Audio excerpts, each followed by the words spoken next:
नमस्कार दोस्तों, आज फिर से आपका स्वागत है आपके अपने चैनल में, जहां पर हम आपको नई नई जानकारी से अवगत कराते रहते हैं। तो ऐसी ही एक नई जानकारी के साथ हम आपके सामने फिर से प्रस्तुत हुए हैं। तो दोस्तों, हमारे एक सब्सक्राइबर ने, हमारे किसान भाई ने, हमारे डेयरी फार्मर ने हमसे ये क्वेश्चन किया था कि हम अपने पशु को, चाहे वो गाभिन है या फिर गाभिन नहीं है, उनको तेल कैसे दें, सरसों का तेल, और इसे देने के क्या क्या लाभ हैं, इससे क्या फ़ायदा मिलता है और इसका सही तरीका क्या है देने का।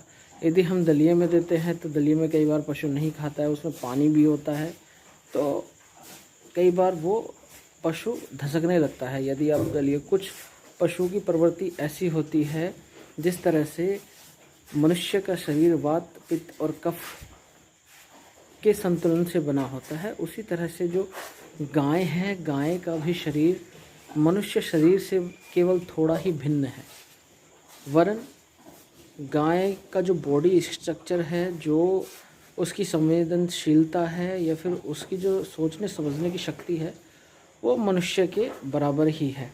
और शास्त्रों में भी कहते हैं कि मनुष्य जीवन पाने से पहले हमें गाय का जीवन मिलता है। तो दोस्तों, चलिए शुरू करते हैं आज का प्रैक्टिकल। ज़्यादा समय न गवाते हुए बता देते हैं आपको कि किस तरह से हमें डेयरी फार्मिंग में अपने पशु को तेल देना चाहिए। तो दोस्तों, ये जो हमारी बछड़ी है, ये गाभिन है, 9वां महीना इसको उतर चुका है, 10वें महीने में लग चुकी है। तो अभी हम इसको तेल जो है वो दे रहे हैं। इसके लिए हमें क्या करना है, एक बड़ा सा बर्तन इस तरह से हमने ले लेना है। ये हमारा सरसों का तेल है और ये हमारा बाटा है। इसमें से हम थोड़ा ही रखेंगे। यदि हम अपने पशु को हफ्ते में कम से कम 2 नहीं तो 3 बार हमें 200 ग्राम जो है एक बार में तेल अवश्य देना है। अब हमने बाटा लिया है थोड़ा, और करीब करीब ये 1.25 किलो सरसों का तेल है, लेकिन इसमें से हम केवल 200 से 250 ग्राम तेल ही हम अपनी बछड़ी को देंगे।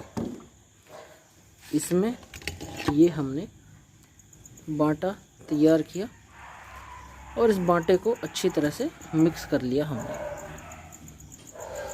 अब ये जो बाटा है, ये गाय के पेट में जाकर फूलेगा नहीं। तो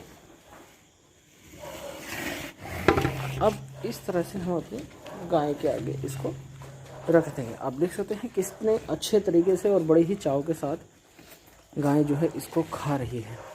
तो दोस्तों, इसका मैं फ़ायदा बता देता हूँ। यदि आप अपनी गाय को, बछड़ी को तेल देते हैं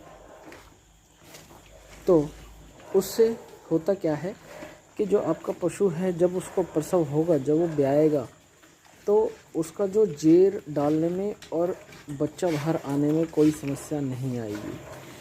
दूसरा, यदि पशु आपका लंगड़ा कर चलता है और आपने उसे तेल 1 हफ्ता भी आपने दे दिया, तो आपके पशु का जो है लंगड़ापन वो दूर हो जाएगा। दूसरा, आपके पशु की इम्यूनिटी स्ट्रॉन्ग बनती है, और यदि कैल्शियम की भी कमी है तो वो कैल्शियम की भी आपूर्ति सरसों के तेल से होती है।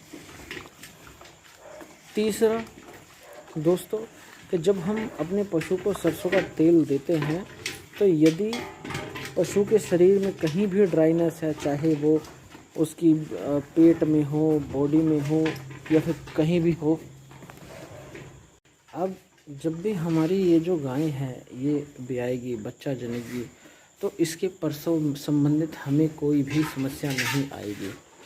कई बार जो मिल्क फीवर आता है पशुओं में, उसका एक बड़ा कारण कैल्शियम का टूटना है और पशु के शरीर में ड्राइनेस का हो जाना है। तो यदि आप समय पर सरसों का तेल देते हैं, अपने पशु का ध्यान रखते हैं, और प्रसव काल के दौरान यदि आप कम से कम 5 किलो तेल अपने पशु को दे देते हैं 8वें महीने से 9वें महीने के बीच में, तो यथागत मैं ये पूरे दावे के साथ कह सकता हूँ कि पशु को कभी भी प्रसव जैसे में कोई समस्या नहीं आएगी। वो जेर भी समय से डाल देगी, और दूसरा जो है बच्चा भी आराम से उसका बाहर आ जाएगा, और आपका पशु जो है अच्छे लैक्टेशन तक दूध देगा। तो दोस्तों, तेल देने के बहुत सारे फ़ायदे हैं, लेकिन जब आप अपने पशु को उस समय तेल देते हैं जिस समय पशु दूध में होता है, तो उसकी प्रतिक्रियाएं अलग अलग हो जाती हैं और उसके रिज़ल्ट भी अलग आते हैं। तो उसके बारे में भी यदि आपको वीडियो या जानकारी चाहिए तो कमेंट बॉक्स में कमेंट करके हमें अवश्य बताएं, ताकि हम इस तरह की नई नई जानकारी आपके लिए लेकर आते रहें। तो दोस्तों, आज की वीडियो हम यहीं पर समाप्त करते हैं। आगे की वीडियो में आपसे फिर से मुलाकात होगी। तब तक के लिए नमस्कार, जय हिंद, जय भारत।